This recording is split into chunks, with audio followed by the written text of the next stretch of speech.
திருப்பூர் மக்களவை தொகுதியில் போட்டியிடும் பாஜக வேட்பாளர் ஏபி முருகானந்தம் திருப்பூரில் கிறிஸ்தவ தேவாலய வாசலில் கிறிஸ்தவ சமூகத்தினரை சந்தித்து வாக்கு சேகரித்தார்.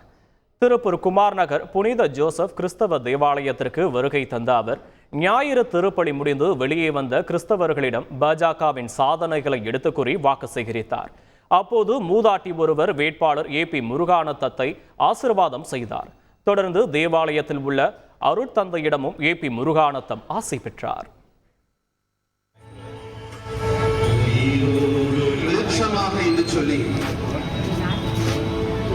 ஆண்டவர் கடவுள் இவருக்கு இப்படி ஒரு மகிமையை கடவுள் கொடுத்திருக்கிறார். மண்ணோடு மண்ணாக மக்கி போகக்கூடாது, அழிந்து போகக்கூடாது.